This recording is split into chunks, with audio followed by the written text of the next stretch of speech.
Здравствуйте, меня зовут Вадим Прядко, и я практикующий ветеринарный врач. Я оказываю отдаленную платную ветеринарную помощь крупному рогатому скоту, лошадям, овцам, козам, а также свиньям. Люди называют это консультацией онлайн. А также я сопровождаю фермы онлайн.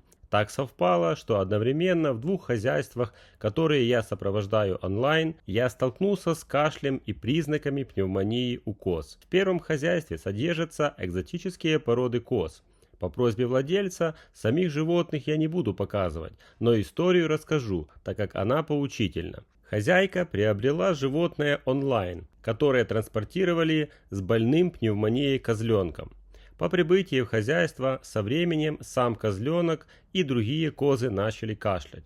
В это же время в хозяйстве мы боролись с легочными гельминтами, диктиокаулами, так как именно их выявили в лаборатории при исследовании фекалий. И изначально были мысли о резистентных формах гельминтов, но когда провели качественную дегельминтизацию разными препаратами и получили негативные результаты по наличию яиц в фекалиях, а кашель остался, то возникло подозрение на инфекцию. И я сказал сдать мазок из носа на инфекционные заболевания, и в частности на микоплазму. Лаборатория подтвердила микоплазму, и в тот момент хозяйка вспомнила о прибывшем козленке. Связавшись с другой покупательницей, животное, которое тоже ехало в той машине, выяснилось, что ее животное заболело и впоследствии пало, и тот козленок пал, и у них были изменения в легких, характерные для пневмонии. В нашем случае мы сделали все, чтобы не допустить падежа, и не допустили его, кроме козликов, которые порезали на мясо, так как лечить их не было смысла. Они и так предназначались на мясо.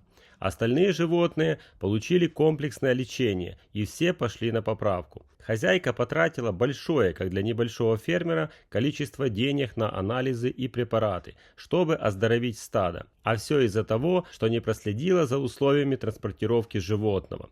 Из своего опыта скажу, очень часто перевозчики возят животных из разных хозяйств и часто больных вместе со здоровыми. И не всегда или даже никогда не дезинфицируют свой транспорт после перевозки животных.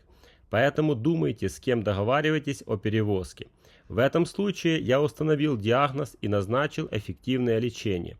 Даже больше, поднятая проблема заинтересовала местных госветеринаров, и выяснилось, что проблема широко распространена в той местности. Но проблема распространена на самом деле повсеместно, и об этом говорит второй случай, который случился географически в совсем другом регионе, и с животными, которые были завезены из-за границы. Итак, были завезены животные и прошли карантин. Все было благополучно, и животные получали плановые вакцинации. Кстати, микоплазмоз не входит в исследуемые инфекции при покупке животных.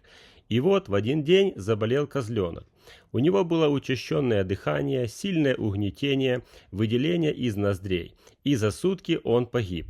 Под моим руководством было проведено вскрытие и обнаружили поражение в легких. Легкие были направлены на анализы. Лаборатория выявила микоплазму и пастереллу. Кстати, микоплазма часто открывает ворота для пастереллы в организме. В частности, микоплазма овипневмонии может закрепляться на мерцательном эпителии бронхов, что может привести к слипанию ресничек эпителия и цилиостазу, в результате чего клетки эпителия погибают и функция выведения бактерий из легких нарушается, что приводит к полимикробной пневмонии с участием бактерий семейства Пастереллацея. В это же время заболело еще два козлика с похожими симптомами, но я уже знал причину и поэтому назначил протокол против выделенных инфекций, и животные пошли на поправку. Больше падежа в хозяйстве не было. Не дожидаясь новых клинических случаев, я назначил метапрофилактику противомикробным средством длительного действия всего поголовья и рекомендовал вакцинацию. В этом случае инфекцию завезли из-за рубежа. Эта инфекция может длительное время протекать бессимптомно, или же животное может никогда не болеть, но быть носителем инфекции и заражать других животных.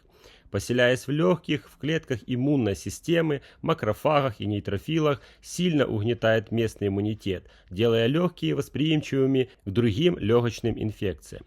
Также микоплазма может поражать вымя, вызывая маститы, суставы, вызывая артриты, и глаза, вызывая кератоконъюнктивиты.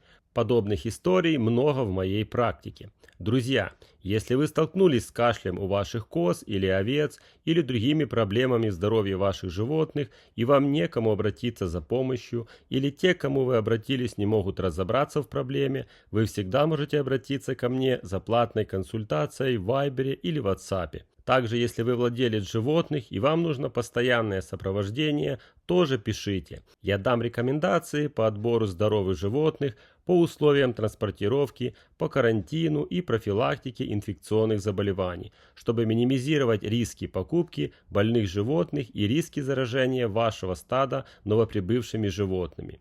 Берегите своих животных. До свидания.